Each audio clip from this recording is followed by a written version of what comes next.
Assalamualaikum warahmatullahi wabarakatuh. Bismillahirrahmanirrahim.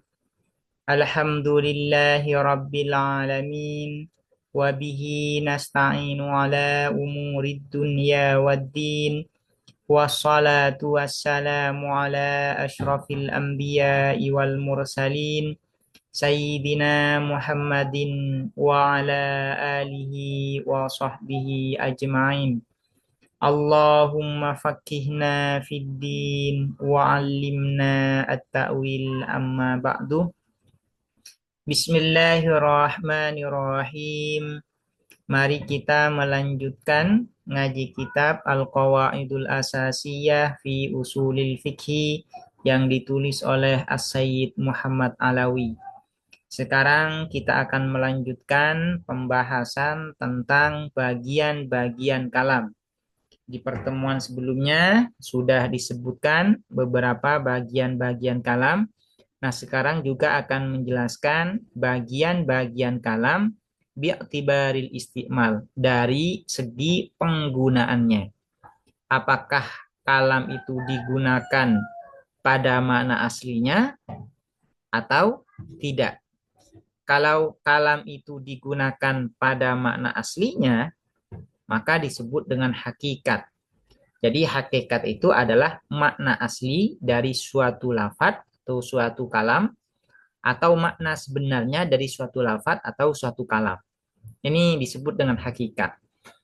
Sementara kalau suatu kalam, suatu lafadz digunakan bukan pada makna aslinya, tapi pada makna kiasan, maka ini disebut dengan majas. Jadi majas itu adalah makna kiasan. Al-haqiqatu wal majazu ialah hakikat, makna asli atau makna sebenarnya, wal majazu dan makna kiasan. Wa yanqasimu dan terbagi al-kalamu apa kalimat aidon juga ila haqiqatin pada hakikat, makna asli, makna sebenarnya, wa majazim dan majas yaitu makna kiasan.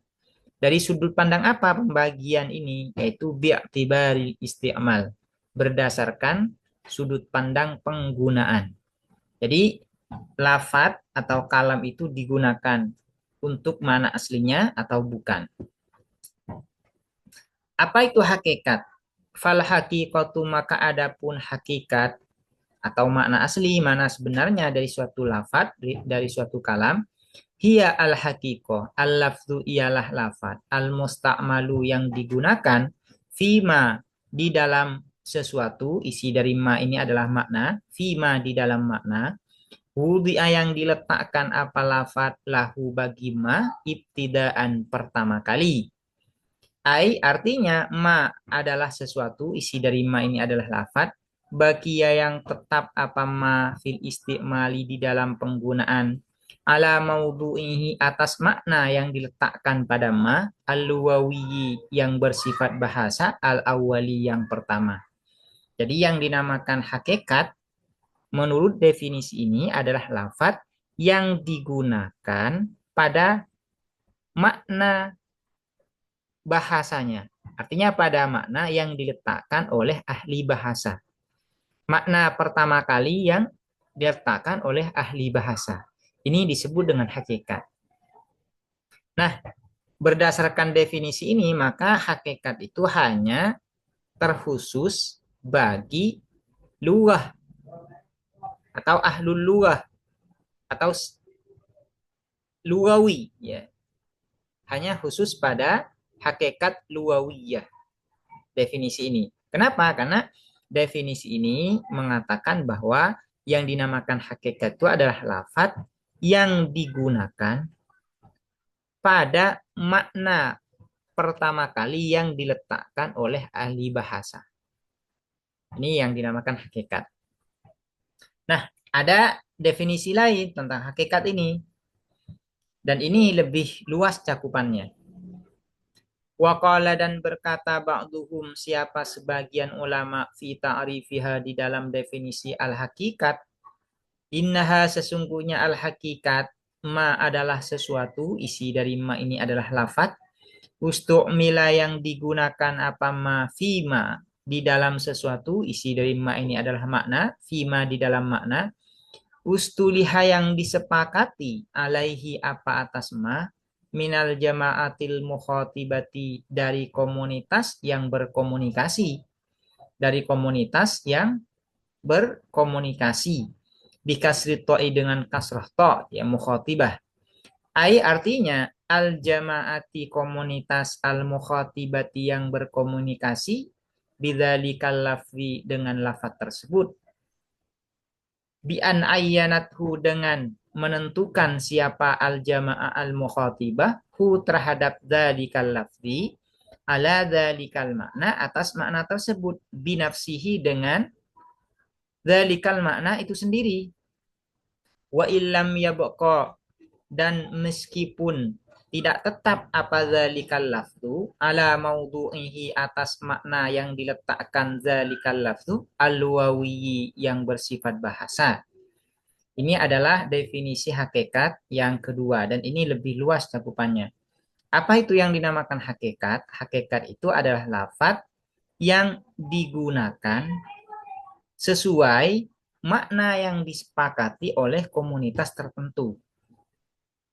Meskipun makna ini tidak sesuai dengan makna yang diletakkan oleh ahli bahasa pertama kali. Nah, artinya tidak sesuai dengan makna yang pertama yang diletakkan oleh ahli bahasa. Ini merupakan definisi hakikat yang kedua dan ini lebih luas cakupannya daripada definisi yang pertama. Kenapa? Definisi pertama ini, hakikat ini hanya fokus pada hakikat luwawiyah. Hakikat luwawiyah. Jadi selain hakikat luwawiyah, semuanya disebut dengan majas. Sementara definisi kedua, ini nanti akan melahirkan pembagian selain hakikat luwawiyah. Ada yang disebut dengan hakikat luwawiyah, ada yang disebut dengan hakikat urfiyah, dan nanti ada yang disebut dengan hakikat syar'iyah. Nah, tiga bagian dari hakikat ini diperoleh dari definisi kedua ini. Karena definisi kedua mengatakan bahwasanya lafaz itu adalah hakikat ya. Hakikat itu adalah lafaz yang digunakan pada makna yang disepakati oleh komunitas tertentu. Meskipun makna ini tidak sesuai dengan makna pertama yang diletakkan oleh ahli bahasa. Contohnya, kasolati seperti lafaz salat, al-musta'malati yang digunakan fi lisan syar'i di dalam bahasa syariat, lil hayati untuk hay'ah. Hay'ah ini adalah pola, ya. Lil hayati untuk pola al-makhsusati yang khusus. Seperti salat, ya. Kalau di dalam hakikah syariah, yang namanya salat ini adalah hay'atun makhsusah al-muftatahah bitakbir al-mukhtatamah bitaslim. Atau yang dikenal dengan aqwalun wa af'alun muftatahatun bitakbir mukhtatamatun bitaslim bisyara itu makhsusatin. Ini adalah makna salat di dalam syariat. Dan ini hakikat. Fa'innahu maka sesungguhnya as-shalah lam yabqa ialah tidak tetap apa as-shalah ala maudhu'ihi atas makna yang diletakkan as-shalah al-luwawi yang bersifat bahasa wa huwa dan adapun maudhu'ihi al-luwawi ad-du'a'u ialah berdoa bi khairin dengan kebaikan. Salat secara bahasa ad-du'a bi khair. Salat secara syariat aqwalun wa af'alun muftatahatun bitakbir mukhtatamatun bitaslim. Nah, semuanya ini hakikat. Yang pertama disebut dengan hakikat syar'iyah, yang kedua disebut dengan hakikat lughawiyah.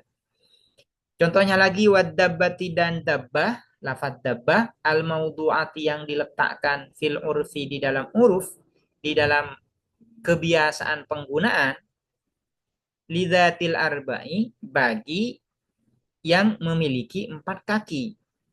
Kal himari seperti himar, kal himari seperti himar, keledai. Fa innahu maka sesungguhnya ad-dabbah lam yabqa ialah tidak tetap apa ad-dabbah ala maudhu'ihi atas makna yang diletakkan pada ad-dabbah al-luwawi yang bersifat bahasa. Wa huwa dan adapun maudhu'ihi luwawi kullu ma ialah segala sesuatu yadibbu yang melata atau yang berjalan apa ma alal ardi atas bumi atau atas tanah. Lafadz dabbah secara bahasa diletakkan untuk menunjuk pada makna kullu ma yadibbu alal ardi. Cuman secara uruf, secara kebiasaan penggunaan suatu komunitas ya, atau penggunaan masyarakat, dabba ini digunakan untuk menunjuk pada hewan atau binatang yang memiliki 4 kaki. Urful istimal, kebiasaan penggunaannya seperti itu.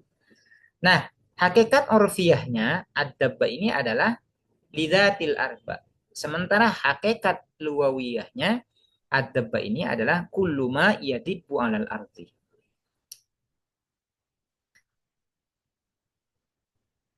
Kemudian, sekarang akan menjelaskan bagian-bagian dari hakikat. Tapi bagian-bagian dari hakikat ini berdasarkan definisi kedua, ya. Bukan definisi yang pertama. Al-haqiqatu adapun hakikat tangkosimu ialah terbagi apa hakikat bi'tibaril wadhi'i berdasarkan al-wadhi. Al-wadhi ini adalah peletak atau perumus. Ya. Artinya peletak lafadz ini digunakan atau diletakkan untuk menunjuk pada mana ini. Ini disebut dengan al-wadhi. Nah, kalau sudah belajar ilmu al-wadhi, maka ini bisa dipahami apa yang dimaksud dengan al-wadhi. Nah, al-wadhi, proses meletakkan suatu lafadz untuk menunjuk pada suatu makna, ini terdiri dari beberapa bagian. Ada yang disebut dengan al-maudhu, yaitu lafadz. Ada yang disebut dengan al-maudhu lahu, yaitu makna. Dan ada yang disebut dengan al-wadhi, yaitu orang yang meletakkan lafadz ini untuk menunjuk pada makna ini. Ini disebut dengan al-wadhi. Nah, sudut pandang dari pembagian hakikat ini adalah bi'tibaril wadhi, dengan berdasarkan al-wadhinya. Orang yang meletakkan lafadz pada makna. Terbagi ila salah sati aksamin pada 3 bagian. Al-awwalu adapun yang pertama al-haqiqatu syar'iyyatu ialah hakikat syar'iyah. Wahia dan adapun al-haqiqah asyariyah ma adalah sesuatu wada'aha yang meletakkan ha terhadap ma asyari'un siapa syari. Syari ini adalah Allah wa rasuluhu. Kasolati seperti salat bil ibadatil maksusati untuk menunjuk pada ibadah tertentu. Itu salat yang sebagaimana kita kenal. Atsani adapun yang kedua al-haqiqatul luwawiyah itu adalah hakikat luwawiyah, hakikat secara kebahasaan. Wahia dan adapun al-haqiqatul luwawiyah ma adalah sesuatu wada'aha yang meletakkan ha terhadap ma wadi'ul luwati siapa peletak bahasa. Artinya ahli bahasa. Kalau asadi seperti asad, asad ini macan atau singa yang diletakkan untuk menunjuk lil hayawanil muftaris kepada makhluk hidup al-muftarisi yang buas. Al-hayawan yang dimaksud di sini adalah kullu kainin hay. Segala entitas yang hidup. Ini disebut dengan hayawan. As-salisu adapun yang ketiga al-haqiqatul urfiyatu ialah hakikat urfiyah. Wahia dan adapun al-haqiqatul urfiyah ma adalah sesuatu wada'aha yang meletakkan ha terhadap ma ahlul urfi siapa ahli uruf. Ahli uruf ini adalah orang-orang yang menggunakan yang biasa menggunakan lafaz tertentu untuk makna tertentu. Contohnya kadzabati seperti dabbah lidzatil arba'i untuk menunjuk pada yang memiliki 4 kaki. Dabbah ini oleh ahli bahasa diletakkan untuk menunjuk pada mana kullu ma yadibbu alal ardi. Cuman ahlul uruf menggunakan dabba ini hanya khusus untuk pada hewan atau binatang yang memiliki 4 kaki. Lidzatil arba. Ini adalah bagian-bagian dari hakikat sekaligus ini definisi dari hakikat. Ini sangat penting untuk diketahui ya. Apa itu hakikat? Apa ini majas?